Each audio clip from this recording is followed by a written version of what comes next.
everyone, Midnight Mirage here, and I'm finally back! You know what else is back? School.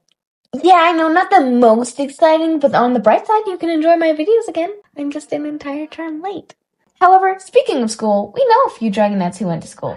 No, I'm not talking about the Dragonets of Destiny. They were homeschooled. I'm talking about the ones who went to public school. The Jade Winglet.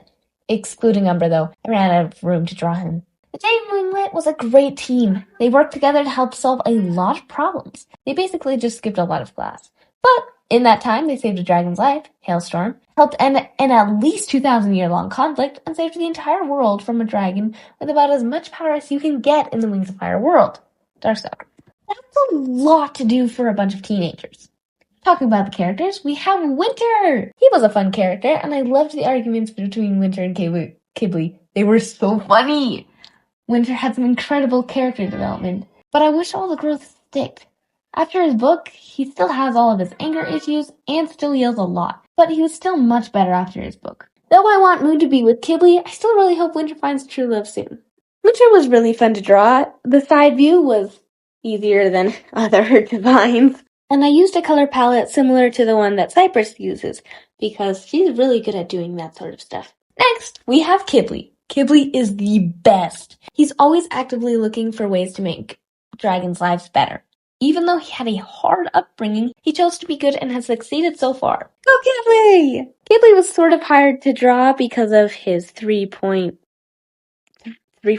perspective. I don't know what it's called. I'm much better at drawing dragons on the side view, but it was fun to try something new.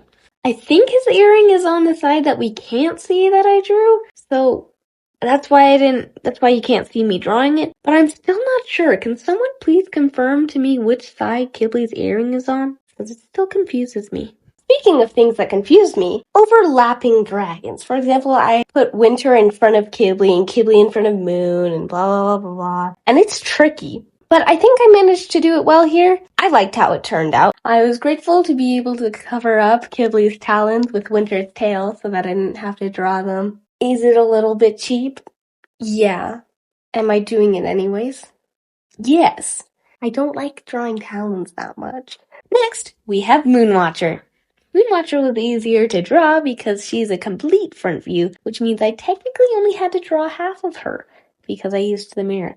Yeah, I'm not dealing with any of that symmetry stuff. I can always get one side right, but not the other, so I just decided to skip that whole thing. It's not cheating, it's just art. Anyways, talking about the actual character, Moonwatcher. Moonwatcher is trying her best to fit in, but ultimately learns that being herself is the actual best way to fit in. I think this is a lesson a lot of us need to learn, which is a-okay. Moon struggling with her powers was a great character flaw, and a great way to build Moon and Qibli's relationship, given that Qibli helps her through it. Moonwatcher herself was awesome, and I'm glad she found her dragons.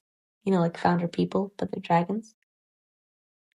I love how she learned that her power didn't have to be used for evil, like Darkstalker suggested, but could actually be used for the greater good, like finding out who murdered Carnelian and Bigtail. I also loved her decision to tell everyone about her mind reading and giving them the Skyfire, because that must have taken guts, but she still did it because she knew it was the right thing to do. But anyways, that's all for today. Thank you so much for watching. Make sure to tell me what you think in the comments, and I'll see you next week.